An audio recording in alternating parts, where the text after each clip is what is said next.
Petr Yan defeated Deiveson Figueiredo at UFC Macau, but I find the judging of the fight very dubious. In defeating Figgy, Petr Yan would receive unanimous 50-45s across the board, and personally I just find that sort of scorecard a little ridiculous for the fight. To be clear, I am not arguing that Petr Yan did not beat Deiveson Figueiredo. I think he's the rightful winner of the fight. However, I think the numbers are leading people astray on how close that fight actually was. At the very least, I think you can say that Deiveson Figueiredo probably should have won 2 rounds on the scorecards, those being round 1 and round 4, and I'll explain why. Fights are scored on 2 main criteria: effective striking and effective grappling.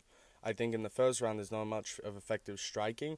I think when Petr Yan was on top, he was held down. He wasn't able to get a meaningful ground and pound. On the other hand, Figueiredo was definitely the far more effective grappler, considering he took Petr Yan down, and whilst Petr Yan was stuck in Figueiredo's guard, Figgy rolled Petr over to his back and was actively threatening submissions. So what I'm saying is, practically there's barely any damage to assess in the first round, but when they were grappling, Figueiredo was just doing better. In regards to the 4th round, whilst it wasn't shown on the stat sheet, Petr Yan just did get knocked down, and it was a very clear knockdown. It wasn't a fake one. Couple this with the fact that we know Petr Yan just has less power than Figueiredo, and there not being a massive volume difference in this round, it becomes pretty clear that this is just a Figueiredo round. Now, did Petr Yan land good shots in that round that probably hurt Figueiredo? Yes, but optically, it's just not comparable to sitting a man on his ass. I think coupling this with the fact that Figueiredo landed a bunch of power shots in the 5th round that wobbled Yan, I am closer to scoring this 48-47 Figueiredo than I am 50-45 Petr Yan. Just to be extra clear, I scored this fight for Petr Yan, but at the same time, I'm just trying to say that the scorecards of this fight are absolutely ridiculous.